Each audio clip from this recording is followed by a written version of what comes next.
여러분, 세계 최고의 컨설팅 회사 맥킨지 다들 아시죠? 이 사람들은 대체 어떻게 그렇게 복잡한 문제들을 척척 해결하는 걸까요? 오늘 바로 그 비결, 맥킨지가 쓰는 아주 강력하고 체계적인 생각의 기술, 문제 해결 접근법에 대해서 한번 제대로 파헤쳐 보겠습니다.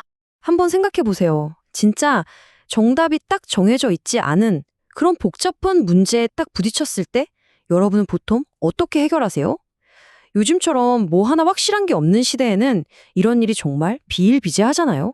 그래서 오늘 우리가 함께할 여정은 이렇습니다. 먼저 이 접근법이 왜 정답 없는 시대를 위한 무기라고 불리는지부터 시작해서요. 문제 해결의 세 가지 원칙과 세 가지 단계를 알아볼 겁니다. 그리고 실제 사례를 보면서 감을 잡고 유용한 도구들까지 챙겨본 다음에 마지막으로 가장 중요한 첫걸음이 뭔지 딱 짚어보면서 마무리할게요. 자, 그럼 첫 번째 파트입니다. 바로 정답 없는 시대를 위한 무기. 아니, 도대체 왜 그냥 많이 아는 것보다 논리적으로 생각하는 힘이 요즘 전문가들한테 가장 강력한 자산이 됐을까요? 그 배경부터 한번 같이 보시죠. 우리가 지금 살고 있는 시대가 바로 정답이 없는 시대라고들 하죠. 그냥 옛날처럼 지식을 달달 외우는 것만으로는 어림도 없다는 거예요. 완전히 새로운 문제, 한 번도 겪어보지 못한 문제 앞에서 진짜 필요한 건 뭘까요?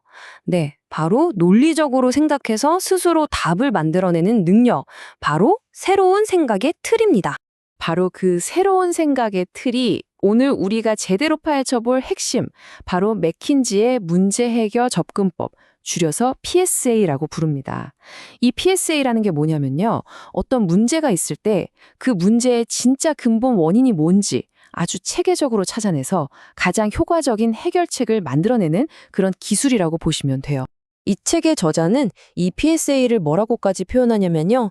비즈니스맨이 가질 수 있는 가장 강력한 무기다 라고 말합니다. 이게 그냥 단순한 스킬이 아니라는 거죠. 어떤 어려운 문제가 닥쳐도 해볼만 하다 하는 자신감을 주고 남들과는 완전히 다른 클래스를 보여주게 만드는 그런 혁신적인 도구라는 뜻입니다. 자, 그럼 이제 본격적으로 방법을 배워봐야겠죠? 근데 그 전에 기술을 익히기 전에 먼저 갖춰야 할 게 있습니다. 바로 마음가짐, 즉 문제 해결의 세 가지 원칙부터 짚고 넘어가겠습니다. 첫 번째 원칙, 모든 문제는 해결할 수 있다. 이 믿음을 갖는 게 시작입니다. 이건 답이 없어. 이렇게 포기하는 게 아니고요. 분명히 더 나은 방법이 있을 거야 라고 굳게 믿고 어떻게든 행동으로 옮기는 것. 이게 바로 문제 해결의 가장 중요한 출발점이라는 거죠. 두 번째 원칙은요, 항상 만약에 하고 질문을 던지는 습관이에요. What if? 이거죠. 만약에 정답이 있다면 어떤 모습일까? 상황이 이렇게 확 바뀌면 어떡하지? 이런 식으로 계속해서 가설을 세워보는 겁니다.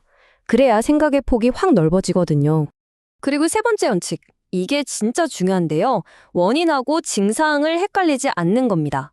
대부분의 문제는요, 사실 단 하나의 뿌리 깊은 원인에서 시작해서 여러 가지 증상으로 나타나거든요. 근데 눈에 보이는 그 증상만 자꾸 건드려봐야 그건 그냥 임시방편일 뿐이에요. 진짜 뿌리를 뽑아야죠. 자, 이제 마음가짐은 됐습니다. 그럼 이제 진짜 실전으로 들어가 봐야죠. 맥킨지 PSA를 실제로 어떻게 써먹는지 그 구체적인 방법, 문제 해결의 3단계를 알아보겠습니다. 단계는 생각보다 아주 간단하고 명확해요. 딱 세 가지입니다. 첫째, 문제의 범위를 제대로 정한다. 둘째, 원인이 뭘까? 가설을 세운다. 그리고 마지막 셋째, 데이터랑 팩트를 가지고 그 가설이 맞는지 틀리는지 증명한다. 끝입니다. 바로 이 간단한 3단계를 반복하면 그 어떤 문제라도 체계적으로 뚫어낼 수 있게 되는 거죠. 자, 근데 이렇게 말로만 들으면 좀 막연하죠? 그래서 실제 사례를 하나 가져왔습니다.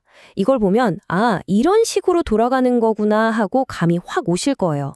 바로 자동차 판매 사례를 통해서 이 PSA가 어떻게 작동하는지 한번 직접 보시죠. 여기 한 자동차 대리점이 있습니다.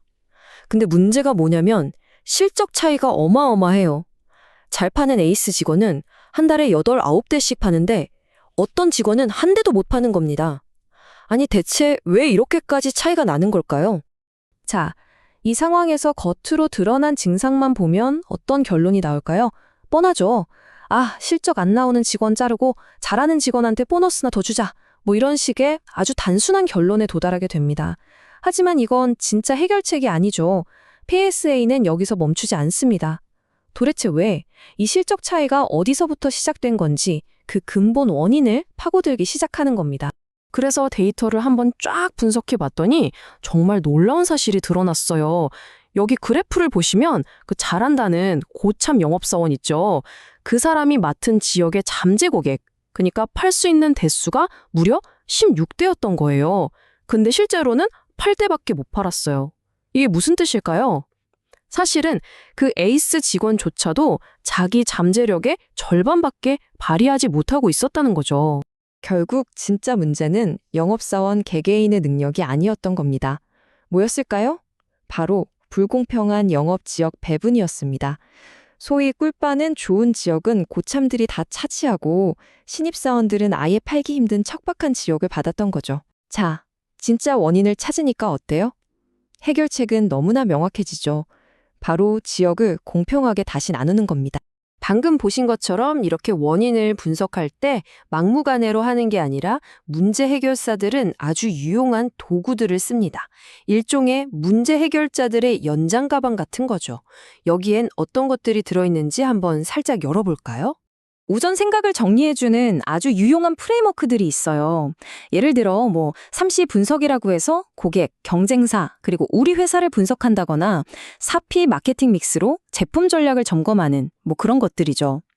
여기에다가 데이터를 제대로 분석하고 또 그걸 효과적으로 전달하는 프레젠테이션 능력까지 갖추면 그야말로 문제 해결 능력이 날개를 다는 겁니다. 자, 이제 거의 다 왔습니다. 마지막으로 이 모든 과정에서 다른 건 다 잊어도 이것만큼은 꼭 기억해야 하는 것. 가장 중요한 첫걸음이 뭔지 강조하면서 오늘 이야기를 마무리하려고 합니다. 과연 문제 해결의 진짜 시작점은 어디일까요? 바로 이 숫자입니다. 60%. 이게 과연 뭘 의미하는 걸까요? 정답은 바로 이겁니다. 진짜 문제가 뭔지 발견했다면 그 일의 60%는 이미 끝난 거나 마찬가지다. 그러니까 문제 해결 과정에서 가장 중요한 건 솔루션을 찾는 것보다 올바른 문제를 찾아내는 것이라는 거죠. 문제만 제대로 정의하면 이미 절반 이상은 성공한 셈입니다. 자, 오늘 이야기를 마무리하면서 여러분께 질문 하나를 던지고 싶습니다. 지금 여러분이 딱 마주하고 있는 문제, 그중에서 혹시 진짜 뿌리는 놔두고 겉으로 드러난 증상에만 계속 연고를 바르고 있는 그런 문제는 없으신가요? 오늘 한번 곰곰이 생각해 보시는 건 어떨까요?